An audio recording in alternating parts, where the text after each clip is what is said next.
Congress party के सारे bank account freeze कर दिए गए।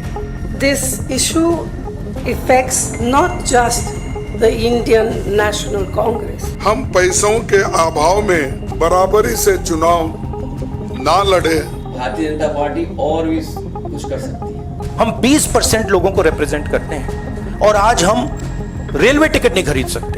2024 की चुनावी जंग हर रोज दिलचस्प मोड़ ले रही है। सत्ता पक्ष और विपक्ष के बीच जारी जुबानी जंग में मुद्दे बदल रहे हैं, लेकिन तलखियां बरकरार है। इलेक्टोरल बॉन्ड पर वार पलटवार के बीच अब सियासत की सुई कंगाली, बदहाली और तानाशाही की तरफ मुड़ गई है। देश की सबसे पुरानी और दूसरी सबसे बड़ी राष्ट्रीय पार्टी कांग्रेस ने कंगाली का हवाला देकर चुनावी समर में चढ़ाई तेज कर दी है। जब कांग्रेस के दो पूर्व अध्यक्ष अपने मौजूदा अध्यक्ष के साथ प्रेस कॉन्फ्रेंस करने आए तो तीनों ने एक के बाद एक लगातार सरकार पर तीखे प्रहार किए।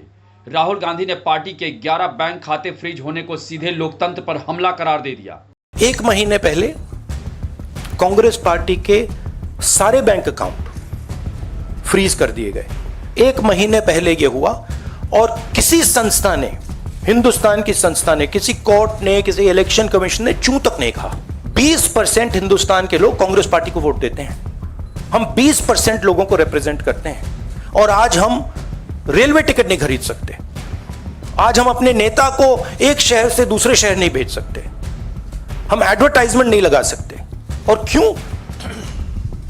14 लाख रुपए 7 साल पहले 14 लाख रुपए का इशू है और 200 करोड़ रुपए का फाइन और सारे के सारे बैंक अकाउंट फ्रीज कर दिए। तो यह है हिंदुस्तान का लोकतंत्र। यह क्रिमिनल एक्शन है कांग्रेस पार्टी के खिलाफ और हिंदुस्तान के लोकतंत्र के खिलाफ, और यह क्रिमिनल एक्शन हिंदुस्तान के प्रधानमंत्री कर रहे हैं। और यह कहना कि हिंदुस्तान दुनिया की सबसे बड़ी डेमोक्रेसी झूठ है। यहां कोई डेमोक्रेसी नहीं है। राहुल गांधी के सरकार पर साजिश के आरोप और सियासी हमले सिर्फ प्रेस कॉन्फ्रेंस तक सीमित नहीं रहे। हाल ही में शक्ति को लेकर कांग्रेस और बीजेपी में हुए सियासी दंगल के बाद राहुल गांधी ने फिर से शक्ति पर दांव चल दिया और कहा कि नफरत से भरी असुर शक्ति ने लोकतंत्र की हत्या करने के लिए कांग्रेस के बैंक अकाउंट को फ्रीज कर दिया है। राहुल गांधी के साथ प्रेस वार्ता में पहुंची सोनिया ने भी सरकार पर सवालों की बौछार कर दी। This issue affects not just the Indian National Congress. It impacts our democracy itself. Congress ने यहां तक इल्जाम लगाया है कि बीजेपी एक तरफा इलेक्शन चाहती है और बैंक खाते फ्रीज कर मुख्य विपक्षी दल को चुनाव न लड़ने के लिए मजबूर और पंगु करना चाहती है। मौजूदा सत्ताधारी दल ने हजारों करोड़ रुपए से ज्यादा अपने अकाउंट में भर लिया है और दूसरी तरफ साजिशन मुख्य विपक्षी दल का बैंक अकाउंट फ्रीज कर दिया गया है ताकि हम पैसों के अभाव में बराबरी से चुनाव ना लड़े और ना लड़ पाए। ये सत्ताधारी दल द्वारा एक खतरनाक खेल है। जब कांग्रेस के दिग्गजों ने दिल्ली में सरकार को घेरा तो लखनऊ में बैठे अखिलेश यादव ने भी सावधान दांव चलकर बीजेपी पर तीखा हमला कर दिया।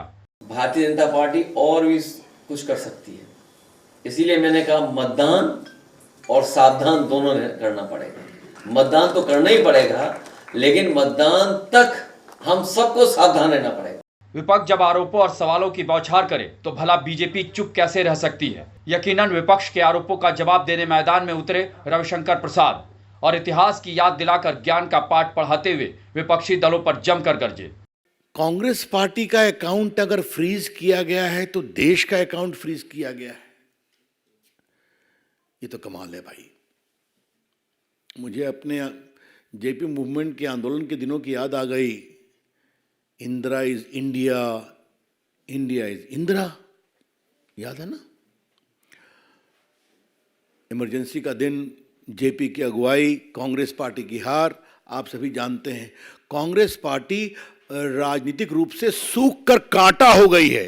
दरअसल कांग्रेस का आरोप है कि दशकों पुराने मामले उठाकर उनकी पार्टी के 11 बैंक खाते फ्रीज किए गए हैं और वो इन खातों में जमा 285 करोड़ रुपए चाह कर भी इस्तेमाल नहीं कर पा रहे हैं। कांग्रेस ने सवाल पूछा कि 14,40,000 की अनियमितता पर आयकर विभाग ने 106% पेनाल्टी लगाकर 210 करोड़ रुपए का नोटिस दिया, जबकि इस पर ज्यादा से ज्यादा 10,000 का जुर्माना लिया जा सकता था।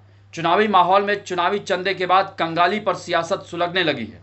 आपकी नज़रों में कौन सही है कौन गलत, ये कमेंट बॉक्स में बताना बिल्कुल ना भूलें।